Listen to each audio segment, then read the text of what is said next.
sistem devam edecek. Çünkü ben geldiğim günden beri şunu söylüyordular.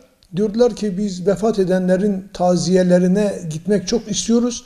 Ama vefat haberini geç duyuyoruz. Bir de bu okunan selalar inşallah Bitlis'in üzerine rahmet oluyor. Hazreti Peygamber'e selavat getirerek o vakitlerde üzerimize inşallah melekler şehadette bulunur. İnşallah Bitlis'i felaket musibetler, bu ezanlar, bu selalar inşallah muhafaza eder. O inançla, o niyetle biz böyle bir karar aldık. Bizim irşat ekibi komisyonu olarak merkezi sistemden artık selalarımız devamlı okunacak. İnşallah bütün mahallelerde bu okunan selalar duyulacak.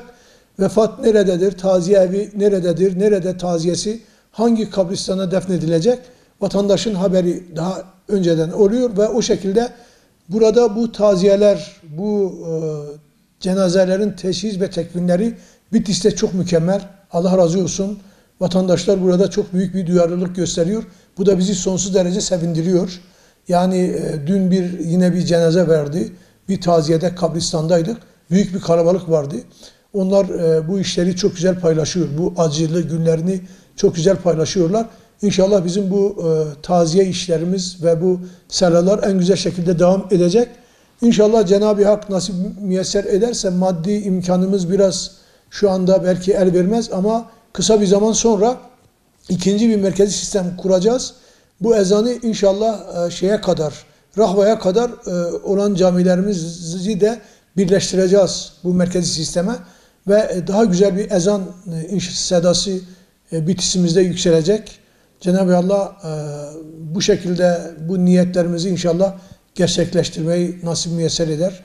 Bizim işimizi de inşallah kolaylaştırır.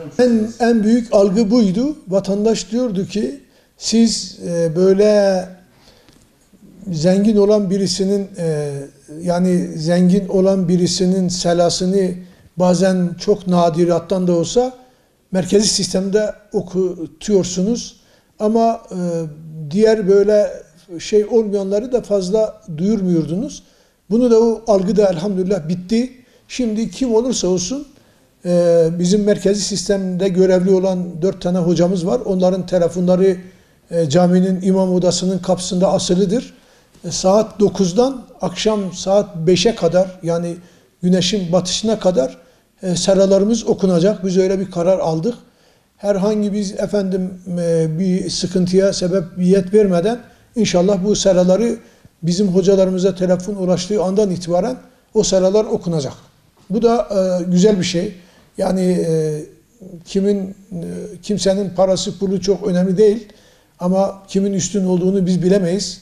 Onun için inşallah bu seralar okunur. O ölülerimiz de rahmet ve mağfiret içinde inşallah defnedilir.